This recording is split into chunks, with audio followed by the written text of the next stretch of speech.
Hi guys, it's April from MamaLovesFood.com and DinnerHero.com. How are you? Happy Tuesday. Happy Tuesday to you. Happy Tuesday to you. Happy Tuesday to you. Happy Tuesday to you. It's Tuesday. We took a week off. I hope you don't mind. I just was having a moment. Needed to collect myself. Catch up on some work. And yeah, but we're back. Okay, it was a week and a day. What can I say? Anyway, we're back. I missed all your gorgeous faces. I'm glad to be back. I hope you're glad we are back. And go ahead and start by leaving your mental health number in the comments below. 1 is low, 10 is high. And yeah, we're gonna get started that way. I'm gonna go with that's my don't forget. I'm gonna go with a 5 today. Also, I'm not really sure we're actually live right now because I'm not seeing anything, but we're just going to keep going on as if we are. And if we have to restart, well, it is what it is. So yeah, I'm going to go with a 5 today, maybe a 6. I'm really tired. I haven't been sleeping great. Okay. I think a 6. I'm better than even. Yeah, that's where I'm at today. Anyway, I don't see us live yet. Sorry guys. Give me just a second. So I thought we could do a new thing, if anybody can actually see me, if we come back. If not, if you're watching the recorded version, go ahead and just pop it in the comments and I'll reply later. But I thought we could start with 3 good things. So something that I've been doing, and I think we've talked about this before a little bit, is there's a lot of proven research that says kind of switching your mindset and thinking of 3 good things, and it could be anything, can really give you a good shift in mood, right? So there are a lot of happiness experts that say you should end your day every day by journaling 3 good things. It can just be 3 sentences. It doesn't have to be a big thing. I've actually been using it as kind of a calm down method with my 10-year-old. You guys know my 10-year-old. He's a fiery one. Good morning, Miss Beverly. He gets upset very easily. So I've been using it as a calm down method. So, when I get him,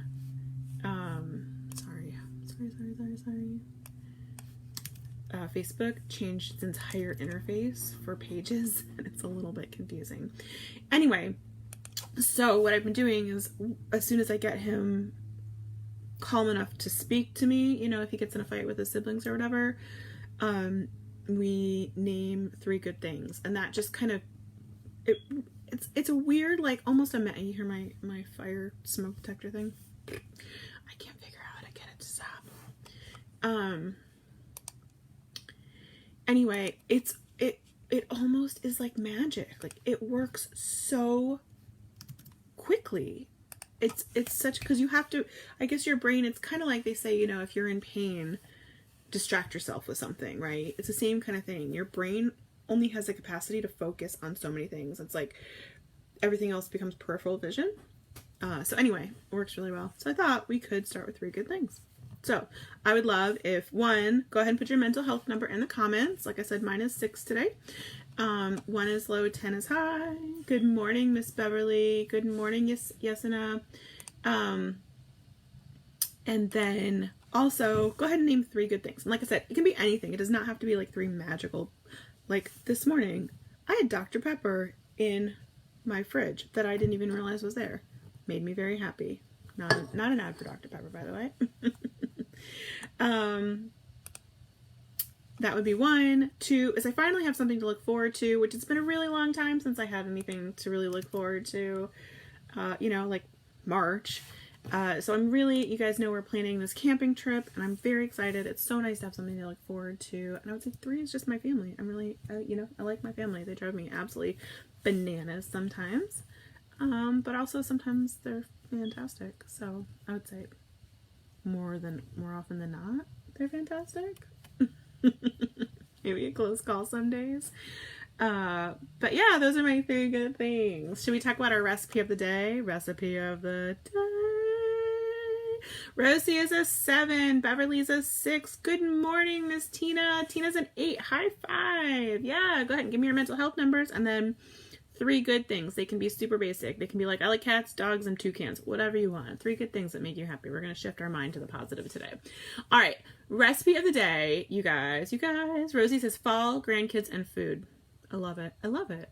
Recipe of the day is this Parmesan crusted chicken. You guys, I've been making this for a long time. Like, it's just been in our repertoire. It's funny because I actually thought I was writing a new recipe on the website, and I went to hit publish and realized it was already on the website, but like one of the first recipes I ever put up on the website. So the pictures, there was one picture. It was so terrible. So anyway, I just updated it. But yeah. This, I don't know how I haven't really talked about this recipe before, but it's so easy. My sister, when she had her baby, she had a baby a few months ago, and typically when she has a baby, this is her 4th, or when somebody has a baby, you know, I like to bring over a few meals. I usually have a few that they can put in the freezer, and then one that they can eat that night. And obviously with COVID, I wasn't going over to her house.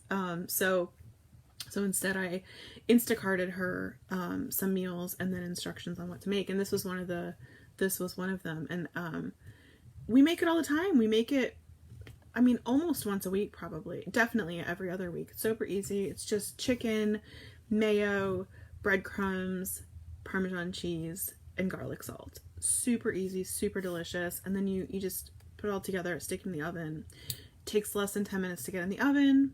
And then easy peasy lemon squeezy. Josie, my daughter, asks for it all the time. Every time I pull chicken out, she's like, is it for Parmesan chicken? So anyway, I strongly suggest trying it. It's really yummy. I put the recipe in the description and also in the comments for you. That is the recipe of the day. I usually serve it with, I always say steamed because it sounds fancier, but let's be real, I just microwave it. Microwave broccoli, and like rice or noodles, or, you know, usually a starch, like a potato or something. So it's kind of my formula for dinner. I think it's probably most people's formula, you know, a protein, a vegetable, and I should say a green vegetable and a starch. So Tina says, getting my hair done today. My kittens are being extra cuddly and I have time to be here. I love all of that. I love all of that. All right, what have we got here? I saw a funny question on the internet. There's lots of funny questions on the internet, but I'm curious what you think. Not what you think, but what your answer will be. So, the meme or question was, good morning, Miss Amy. Amy's an 8.5. I love it. It's a nice high score. Guys, and also, as always, if you see someone at a 5 or below, please reach out to them and just give them a virtual hug. Tell them you love them.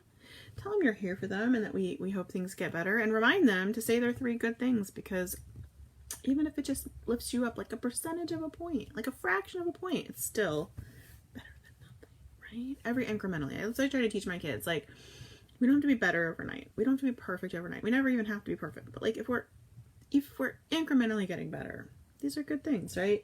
Anyway, what were you almost named as a child when you were born? Did your parents tell you what they almost named you? I'm curious. So me, the name my parents told me my mom told me she was very seriously considering was Holly.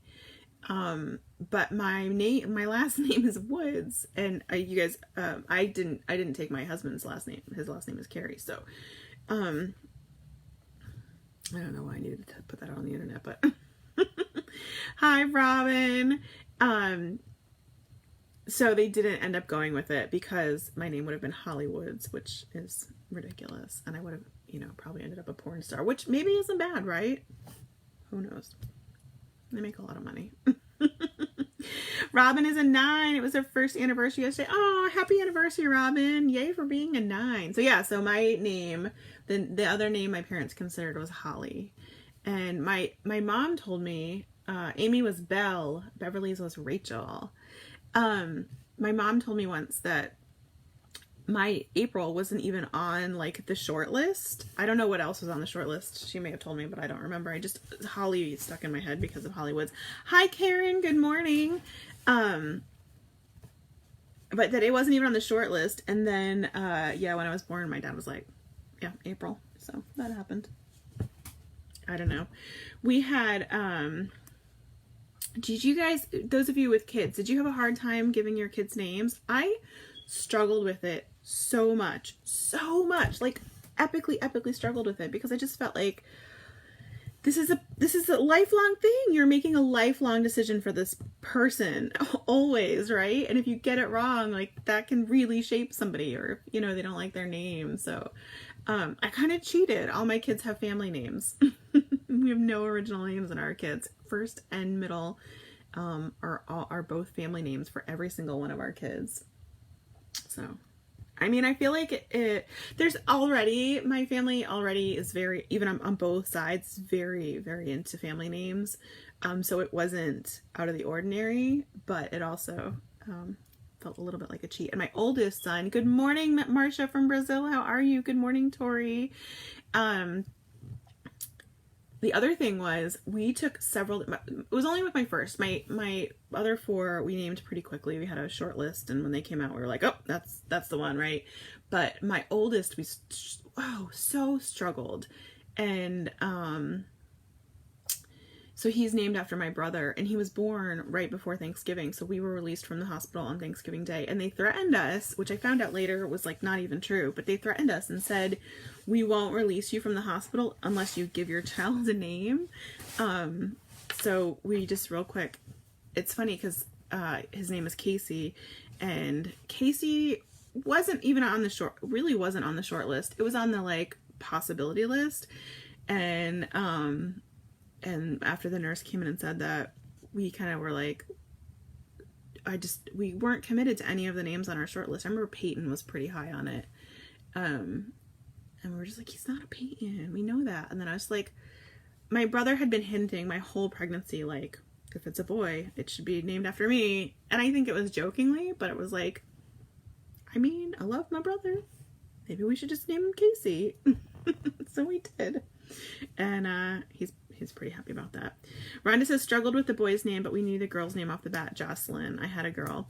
Yeah, my daughter. I actually feel a little bit bad in hindsight, because my obviously I have 4 boys and a girl, and so they're all named after men in my family. And then my daughter was born, and like in hindsight, I realized I should have named her after girls in the family. But so we didn't know the gender of any of our kids, so we had chosen the name Joseph Ray as the next boy name, and I had 3 boys in a row, and it just like really wasn't on my radar that I could have a girl at that point. I really just thought it was gonna be a boy. So it was gonna be Joseph Ray if it was a boy, and we really hadn't given a whole lot of consideration to girl names. And then she came out, and we were like, well, Josephine Ray works for a girl, so we did. But then in hindsight, I'm like, I have 5 kids all named after men in my family, and none of the women got a nod. So I feel a little guilty about that. Sorry, Mom. Sorry, Denise. I know. I tried to convince Wes that we needed one more so we could name it after the women in our family. Also, by the way, that poor girl would have had 16 names, so we could get them all in. But, yeah. My mother always said if I was a boy, I would have been Engelbert. Oh, I'm glad for you that you weren't a boy. Tina says, I bought a baby name book and never made it past the A's. I knew her middle name already. Oh, I love that. All right. Things that are making me happy right now. Okay. 1, have you guys watched Enola Holmes on Netflix? If you haven't, it's fantastic. Watch it. Wes and I watched it on date night on Saturday, and it was just lovely. It's totally, kid safe. It's, I would say like late elementary to middle school would probably be the enjoyment level, but I mean, it's not like there's nothing bad in it. And then I also found out after we watched it that it was written by a woman that lives in my town, which is so random, or not my town, but like very, very close. So that was kind of a fun little trivia. She's in the Orlando area. So yeah, I thought that was kind of cool. We don't get a lot. I mean, I guess we do. I guess we have a decent amount. But they're mostly boy bands that come out of Orlando. So I was kind of excited to see a writer. Good morning, Rhonda. So yeah, if you haven't watched Enola Holmes, it's on Netflix. It's super cute. Really, really loved it. Robin says Engelbert Humperdinck is a 70s singer. Yeah, I did know that. I did know that. Okay, I also watched the last season of The Good Place. I totally binged it. It was so good. I was so sad it was over. If you guys haven't watched The Good Place, I think it's 4 seasons, maybe 5, and it's just lovely. It's just lovely. You should watch it. And then my last thing that's making me happy right now is my kids are super into Foursquare right now. Do you guys remember that from like recess as in elementary school? So my kids are super into Foursquare right now. They use painter's tape and just tape it off in the driveway. And so on Sunday, they asked Wes and me to come out and play with them. You guys, we played Foursquare with our kids for an hour and a half. I am still sore, which is so silly. I actually did a hyperlapse of it, which I'm never going to put on the internet because it's like the least flattering video of me in existence, but it was still super fun. But I went back and watched the hyperlapse video, and like, you barely move, right? But you're in kind of a crouching position the whole time, so the back of my thighs are very sore right now. But it was so fun. It was so fun. Yeah. So if you haven't played Foursquare, get yourself a kickball if you have a driveway or anywhere you can, you know, like flat top. Get yourself I can't use the word. Get yourself a kickball, get yourself some painter's tape or some chalk, and go play Foursquare with your kids because it was so much fun. It's so much fun. I can't wait till we do it again. Okay. What have we got? Okay, last but not least. Links. Rosie says, love that game in elementary school. Wes has decided that we are definitely playing kickball this weekend. So I'm on the fence about that one. I was never a super big fan of kickball, but maybe as an adult it'll be better. I don't know. Also, there's only 7 of us. I feel like you need more people than 7 to play kickball, but we'll figure it out. I'm sure it'll be fine.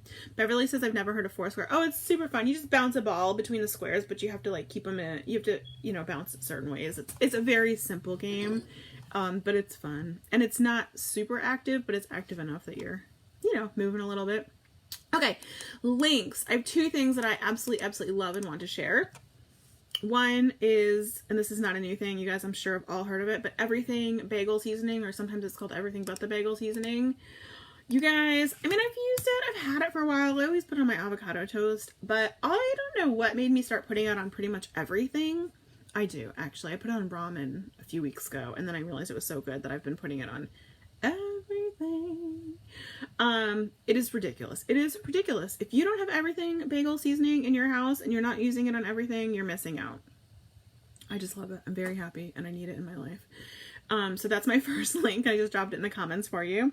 And then my second one is, okay, I've talked about this before, not recently though. So, I'm a really big fan of compression, storage. So compression packing, compression, storage for like in the house, but I've always struggled with finding something I really like. So I have compression packing cubes, which I like, but they're a zipper, right? So you zip all the way around until it like smushes it down, which is a little bit difficult because zippers get caught, right? Which I don't love. They work very well. I use them, but they're not great. And then we also have those, what are they called? Like the space saver bags where you know, push all the air or you can suck them out of the air. Tori says, do you play a lot of board games? Getting family games with teams working together is also awesome. Yes. My kids play a ton of board games. We don't play a ton as a whole family. We play some. We play more, and I'm actually working on an ebook about this, but we play a lot of dinner table games. So no pieces, but like, you know, like what you're taking to a picnic, or first letter, last letter, or telephone, those kind of games. We play a lot of those. We don't play a ton of board games. We have a ton of board games, but we don't play a super ton as a family. Although my kids are really into Battleship right now and Mancala. We've been playing a lot of those. Anyway, so the compression bags. So I have the space saver bags, which I also don't love because sometimes they rip, and then a lot of times they just slowly allow air back in. I don't feel like they're as good. So we've been buying stuff for this camping trip, right? And my kids' sleeping bags, we still have several sleeping bags, but they're, you know, they come in those almost papery, really just low quality holders. And so I wanted to get new sleeping bag holders. So I looked them up on Amazon. Are we still there? Sorry. I'm getting FaceTime calls. Sorry. What was I gonna say? I found these compression sleeping bag containers, and I'm obsessed. I'm going to buy. They come in sizes small to, and you don't have to use them for sleeping bags. Obviously, I got one for each of our sleeping bags, but then on top of that, I think I'm gonna get a bunch just for storing like linens that we don't use regularly. And so this is the thing that I love about it. And I've said this to Wes before.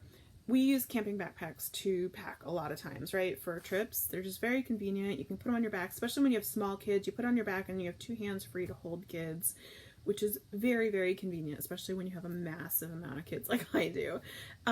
So we've packed for family trips in camping backpacks for a long time now. And one nice thing about camping backpacks is they have these straps on them. Once they're full, you pull the straps and it just compresses them, right? And I've said to Wes over and over again, this is so genius. Like it's how I get my very overstuffed camping backpack in the overhead compartment on an airplane, because you pull those straps and it just tightens it all in. Anyway, so these sleeping bag holders are exactly designed like camping backpacks. You stuff them full, they're cylindrical, you stuff them full, and then you pull the straps down all the way around and they compress to about half the size, and I'm obsessed with them. Anyway, I just put the link in the comments. I'm like weirdly excited about them. I ordered a bunch more, and yeah. That's all I got today, guys. I feel like I was extra chatty because it's been a week. I hope you don't mind. You're all gorgeous. Thank you for hanging out. I also do want to remind you, make sure you sign up for our emails if you're not already on our email list. Sign up. You'll get an email every time we publish a recipe. You'll also get periodic emails with you'll be the first to know about our ebooks. If you've never been on our email list before, you will get a bundle deal for ebooks. And you'll also get just periodic emails about, what we're loving at any given moment.